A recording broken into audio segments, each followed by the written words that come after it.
knew he was there. New poll numbers show overwhelming support for the military action that killed Osama bin Laden. In a USA Today poll, 93% approve of what happened. The president's personal approval ratings, by the way, also jumped 9 points, in fact. The new Pew Research poll shows 56% of respondents say they approve of the way President Obama is handling his job as president. That's his highest rating in nearly 2 years. His disapproval rating has dropped to 38%. So what we're all wondering is, can President Obama ride this popularity all the way to the next election?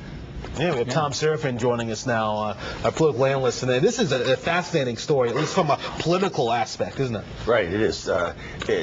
People inside the White House on the political side believe this is the defining moment in his presidency, in the first term, and he can build off of this. You know, he's going to 9/11 tomorrow. He's invited President Bush and President Clinton. President Clinton's uncertain whether he can join them. President Bush has said, no, you go ahead. I'm going to sit back. You know, I'm not going to get involved in this kind of thing. This is where they build. This is where it goes from here. And remember, the New Yorker, the magazine in New York, has been a fan of the presidency. But they've said before that he's been leading from the rear on foreign policy. All of a sudden, he's out front. He's commander-in-chief, made the tough decisions, and they see this transcending to other issues, especially the issues of the economy. Now, don't we have to remember, though, what history shows us, that President Bush, the first President Bush, had tremendous success, and his ratings of approval were near 90% after the Gulf War, and then the economy went south, and that's when President Clinton was reelected and upset him. And the same thing for Bush 41, you know, back in the early 90s. Yes, he's going to have to focus on that. In fact, some of the numbers from the Newsweek poll that was done this week in the last couple of days suggest that people wanted, 57% of the people say, now let's get back to the economy. Let's get back to the issues here domestically.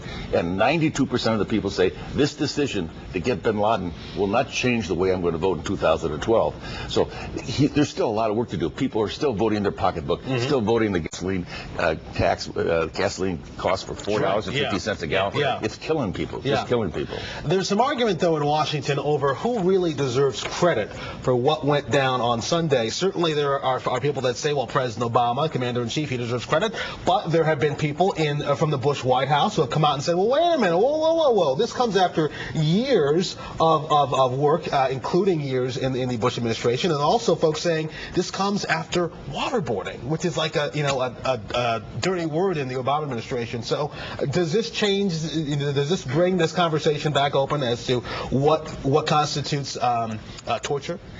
Well, that's a good question. There are people in the White House that have suggested, yes, that this waterboarding and other tactics that they used in safe houses around the world contributed to the information that led to finding bin Laden. That's a fact. But the issue is deeper than that. This goes all the way back to President Reagan's presidency, when we had the situation in Lebanon where we lost over 200 Marines in the hotel. I mean, the issue of this war has been going on for so many years. President Clinton was involved in this situation. President Bush was involved in prosecuting this war, and President Obama has been doing the same thing. So it's touched 4 different presidencies, and it's been so deep and so long. If you ask people today, Newsweek poll did this in the last 2 days, 48% of the people say President Obama is responsible for catching bin Laden.